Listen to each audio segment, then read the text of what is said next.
Despite being the subject of investigations and curiosities for decades, the Kempton Park Hospital still remains a mystery for many South Africans.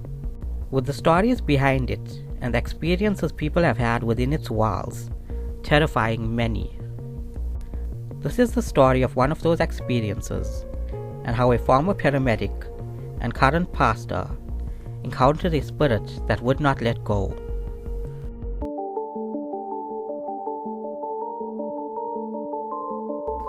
In 1992, Johan Dyer, who was a paramedic at the time, found himself led to the Kempton Park Hospital as he struggled to save a life.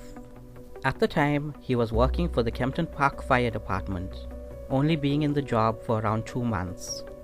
The night he encountered a spirit in the Kempton Park Hospital, both him and his partner had been called out to try and save the life of a man who had slashed his own wrists. Although the patient had lost a lot of blood, they were able to pull him back and stabilize him. However, the patient's life was still in trouble, so they had to quickly transport him to a hospital. After a brief discussion, both him and his partner had chosen the Kempton Park Hospital. They decided this because it was closer, and taking the patient there would mean that he would be able to get the advanced care he needed to survive as soon as possible. As soon as they arrived at the hospital, he handed the patient over to the casualty unit, which at the time of the night was just 3 nurses and a doctor. He then proceeded to collect cleaning supplies from the hospital to sterilize his ambulance. Once he was done, his partner stayed in the vehicle to finish paperwork while he returned to the hospital to return the cleaning supplies, not knowing that he would soon encounter a spirit.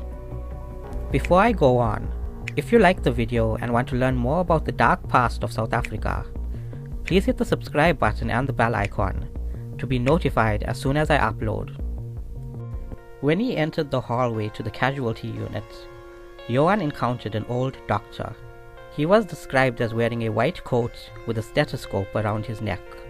Even though he had been in the hospital a number of times before, this was the first time he had encountered this doctor.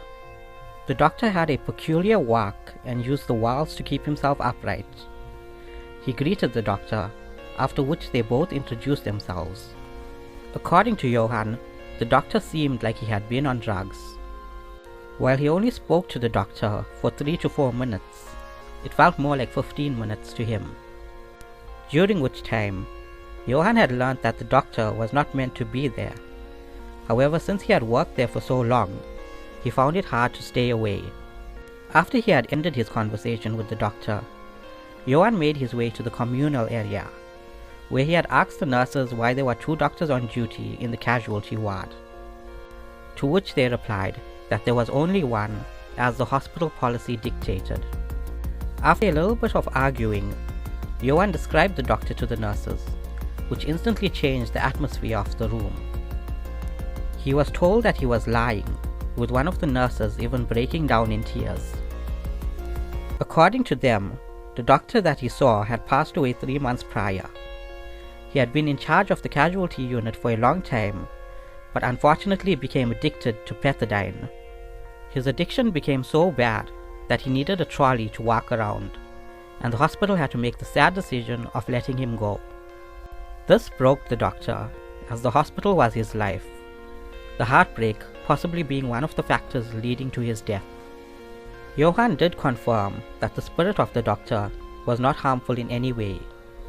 He did this by sharing his last words, those being, "Son, remember to do good to others, as in the end I promise you, that is all that's needed."